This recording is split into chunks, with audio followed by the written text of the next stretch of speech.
Hey guys, welcome to this episode called Why We Have to Feel Our Feelings. I am so excited to tell you why we have to feel our feelings. But first, let me please do a shameless promotion for this podcast. Please subscribe if you have not already. Please give me a 5-star review and please share this with a friend. Also, one more, if as if those other three were not enough, please listen to some back episodes because I have so many podcast episodes now and they contain my very heart and soul. And I have spent a lot of my life the last few years producing these just for you. And they lead to healing and wholeness and peace. So I want everyone to benefit from them. And I have some great previously published episodes I want everyone to hear. I'm not even going to pick one. There's so many. They're all my favorite. Okay, so with that shameless promo, let's get started with why we need to feel our feelings. The goal of healing is to be integrated, which means whole. This entails that the different regions of our brain become in alignment and work synergistically. Now, this does not come naturally. I'm not even going to say that it doesn't come naturally for most humans because it actually doesn't come naturally for any humans. It requires conscious effort. And the reason it requires conscious effort on our part is that our brain has different compartments that do different things. So, for example, our emotions or our feelings, and I'm going to use those two words interchangeably today, they reside in the parts of our brain that we call the limbic region and the brainstem. So that's where we have our emotions. But our prefrontal cortex, no. There's no emotions. There's just logic and what we call reason.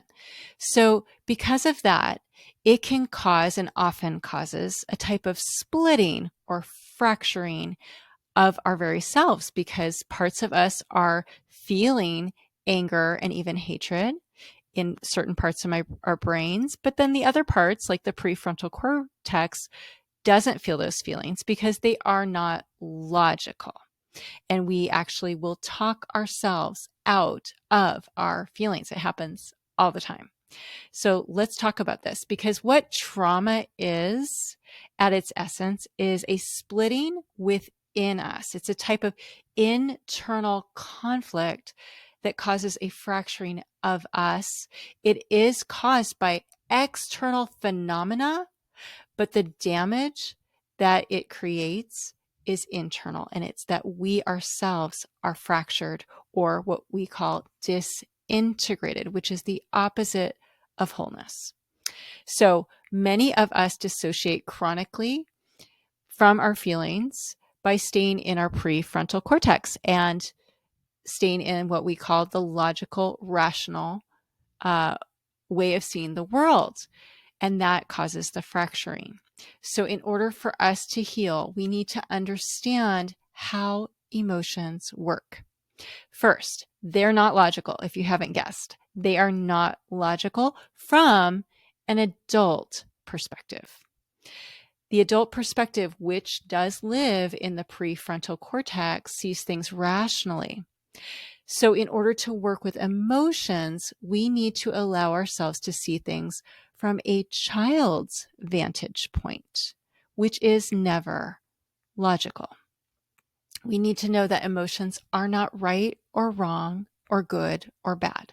There is no judgment for our emotions because the emotions themselves are harmless. They don't cause any wrongdoing.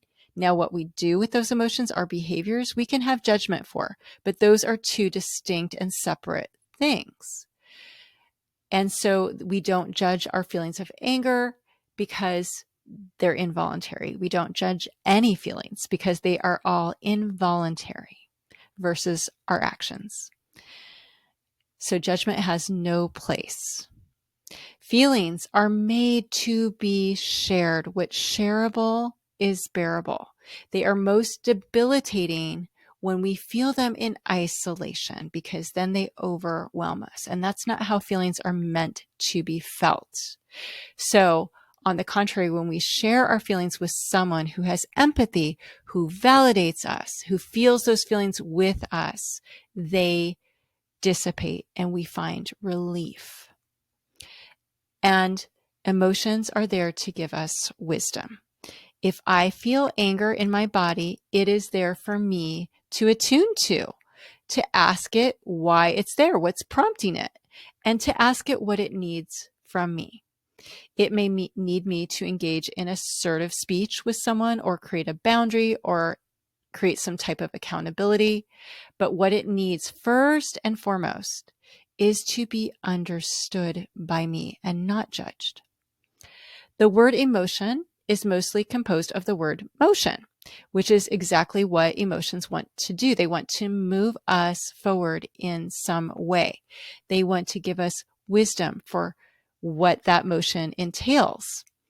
So a healthy way or ways of engaging with ourselves and the world around us. That is why we have emotions, to give us vital information.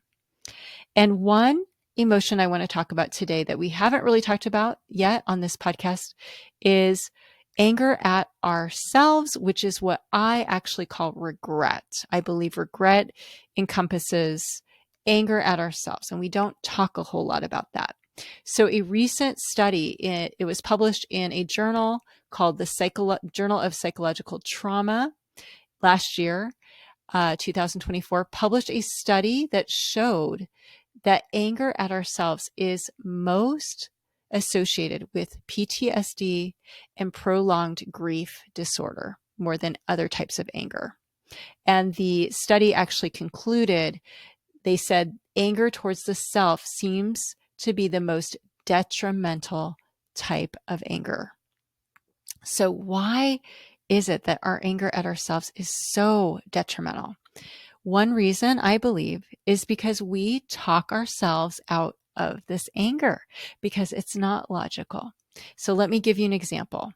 There is a classic book that many of you, I'm sure, have read called The Body Keeps the Score by Bessel van der Kolk. And he talks about one former patient of his who experienced PTSD as a minister serving in the Vietnam War, and his job was to minister to the soldiers there. So what I believe most likely happened to this minister, what caused the PTSD or the splitting, the fracturing within him, was the fact that he was feeling responsible for these soldiers. They were his charge. They were under his pastoral care, so to speak. And so when he witnessed them being killed in front of him and not being able to do anything for them to protect them, that must have been very debilitating for him and caused quite a bit of regret or anger at himself. What we call survivor guilt, actually, but it's not really guilt. It's anger towards ourselves. So that is what I imagine happened. And when we talk about that splitting, I imagine that his limbic area of his brain, his brain stem was holding this anger at himself, but then his prefrontal cortex, which is where our logic is saying, no, no, no. How can I be angry with myself? There's no possible way I could have saved them, right? And so it's true. There probably was no possible way for him to save all those soldiers. And that is true. But it is also true that his feelings were very real, that he did feel responsible for them. And he did have a lot of anger at himself and therefore regret for not having been able to protect them. It doesn't have to be rational. It is still valid.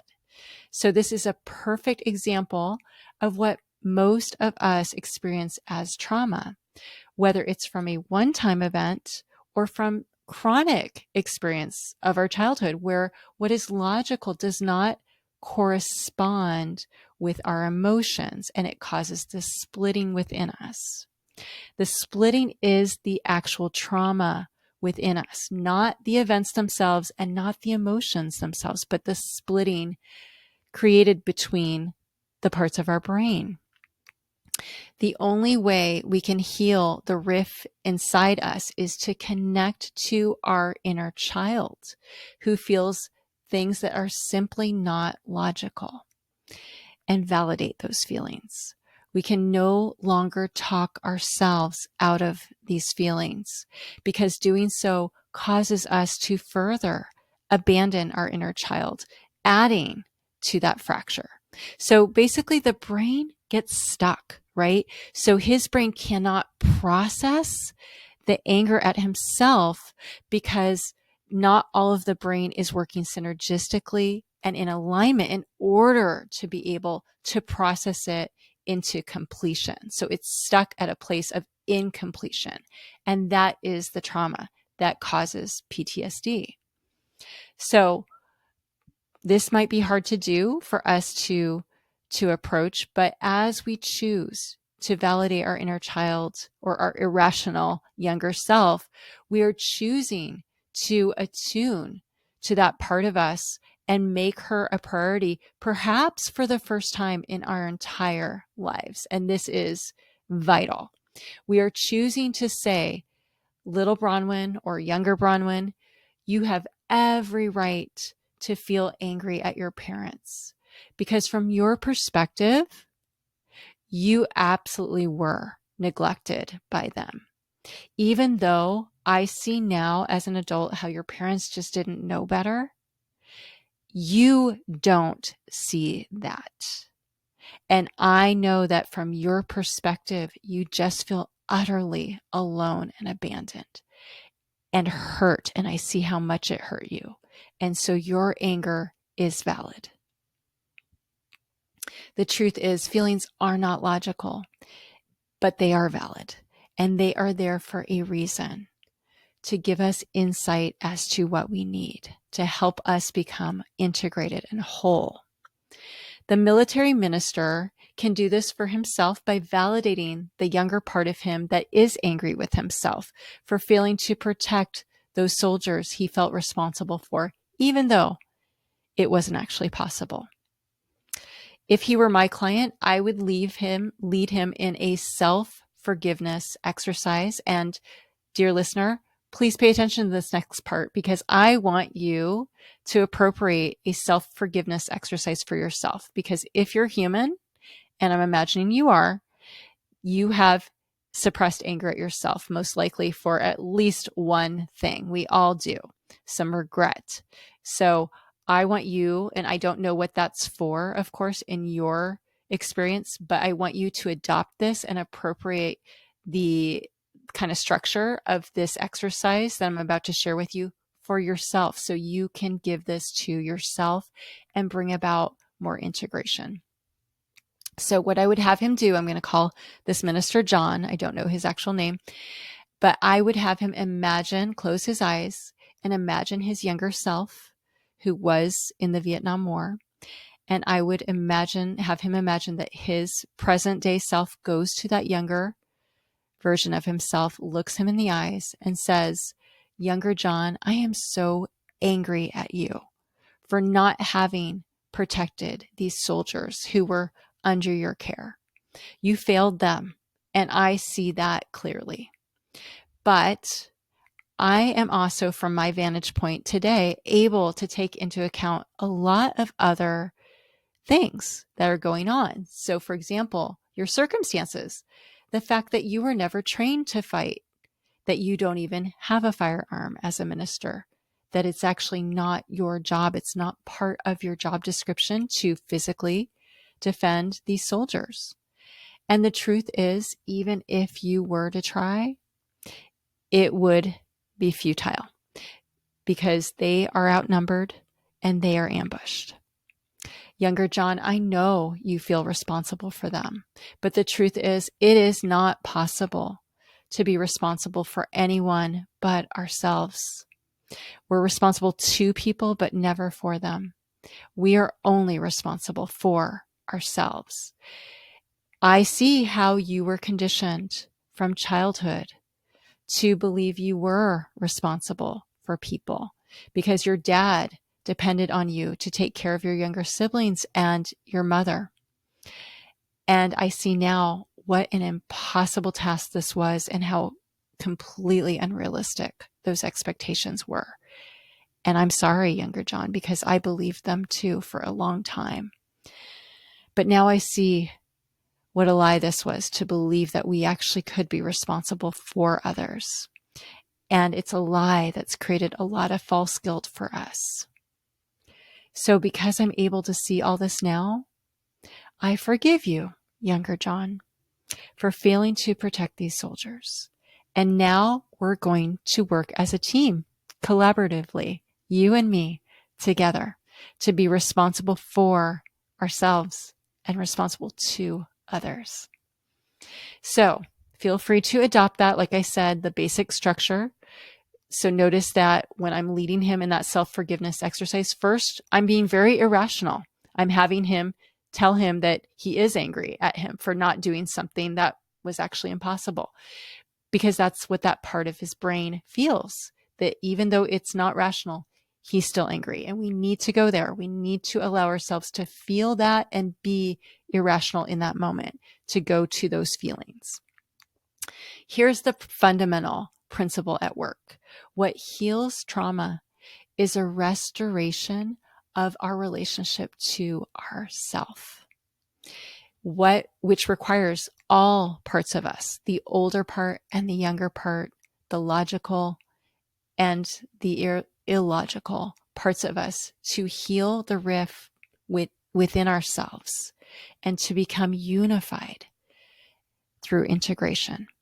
So if you have not already done an integration exercise, I want to just encourage you to revisit a former episode of mine. The last one I have that has an integration exercise for my listeners is the one called The Insatiable Meghan Markle, and it's about 5 episodes ago. So please go to that, and that will lead you in a full integration exercise. Thank you guys so much for listening. This is my heart and soul. Thank you for sharing it with me. It means so much. Again, please subscribe. Please give me a review, 5-star review, of course, and please share this with a friend. Thank you.